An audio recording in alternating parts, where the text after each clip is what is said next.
You know, when I listen to this music, I don't think of it as mine. It was given to me. And all I had to do was listen, and then it was there. I had to do more than listen. I had to say, I want a melody or a song on this particular subject which says these particular things. Once I had a clear idea, then I said, God, you do it. And He did.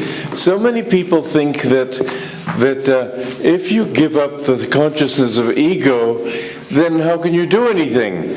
The truth is you can do much, much more, because then He can do it through you. And He's created the whole universe. There's nothing He cannot do. Whereas if we think that we are doing it, what we can put out is very limited and always thin. I've noticed so many times a composer, for example, will have a beautiful inspiration for about 5 notes, and then suddenly it falls apart.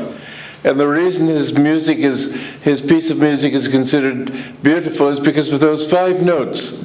Then the ego comes and says, what do I want? How do I want to go? Do I want to go this way, that way? And it kills it.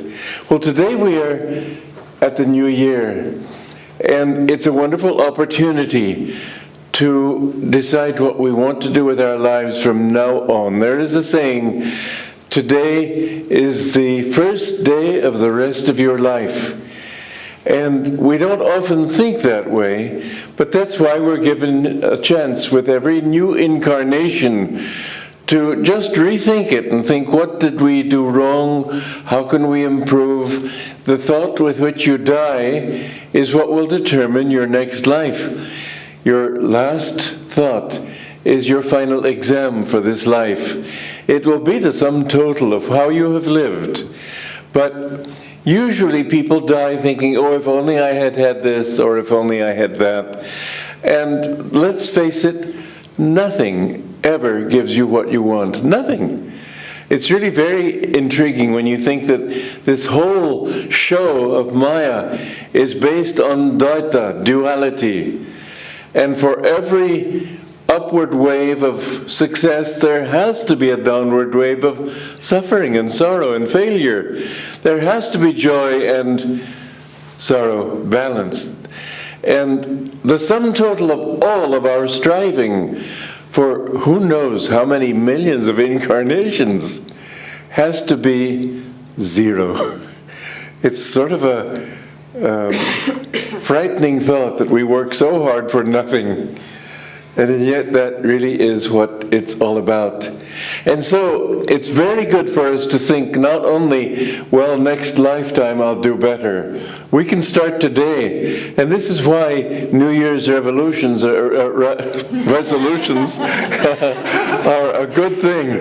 Because don't make too many. Just make 1 or 2 and keep them quiet, but make them severely and strongly and say, this is what I will do this year.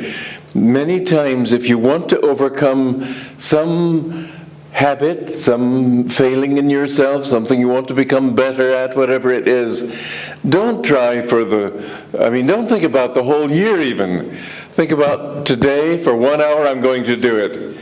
And then if you can do it every day for 1 hour, then increase it to 2 hours. And then 3 hours. You know, one time I was worried because I used to be very sort of proud of my intellect. It was stupid, but I was that. And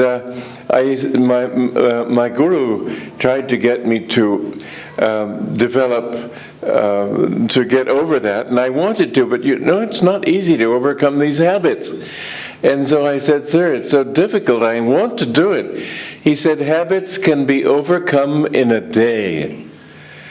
It's all a question of concentration of mind.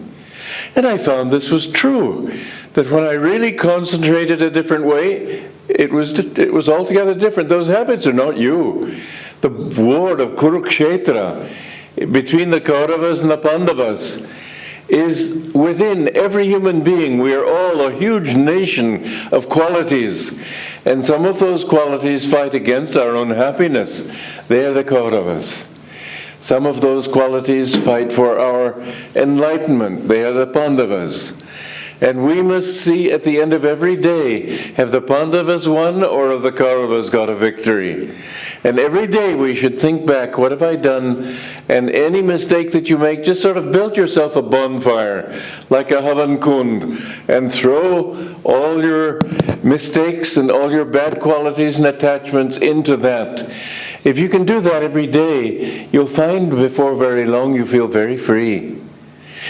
And as every incarnation is a new opportunity, so every year is an opportunity. Every day is an opportunity.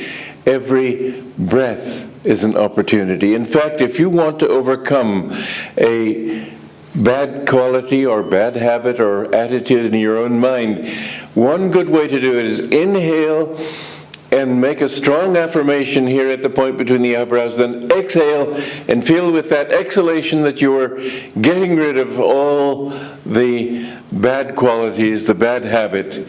This is a technique which actually works. And I have seen that it does work. I've had a long enough life to test these things and try them out. They work wonderfully. Just put enough willpower into it. Don't let your mind say, oh yeah, I've tried that so many times, what's the use? No, you can do it. You'll have to do it sooner or later. Why wait incarnations? Why wait years? Why wait days? Why not do it right now? As my guru said, this is a quality in America that I like, this thought, eventually, why not now? He said that is what you should think of all the time. Now, I have just finished writing a book that may be as important as the Gita. It's called Revelations of Christ, proclaimed by Paramhansa Yogananda. And it's been an exciting adventure. I have taken on 1,000 myths. And people who like those myths are likely to lynch me. I'm going to be having a launch in Los Angeles. Nirmala thought we could have lunch before the launch. And I said yes, and then after the lunch we can have the lynch. But it does take on a lot of myths, but all in the name of clearing the air. It's sort of between an old yoga and a new yoga. And this too is a new age, a new era. We're living in a new era. And this is something I've explained in that book too, that it's no longer Kali Yuga as most Hindus think. That was a myth that was created at a certain time during the depths of Kali Yuga. But in fact, we have entered into Dwapara. And the yugas are not 235,000 years. They're in fact, Kali Yuga is 12,000 years, descending 12,000 years, ascending. Dwapara, 2,400 years, Treta Yuga, 3,600 years, Satya Yuga, 4,800 years. This is something which I'd be willing to discuss it with you, but this is not my purpose today to go into that. However, what I do want to say is you can make this year a new yuga. So let's think of that. I don't want to talk a long time, and this is why they very graciously offered to sing for me as well as for you, so that I wouldn't have to talk too long, and let's have a nice open house and have some tea upstairs. Happy New Year.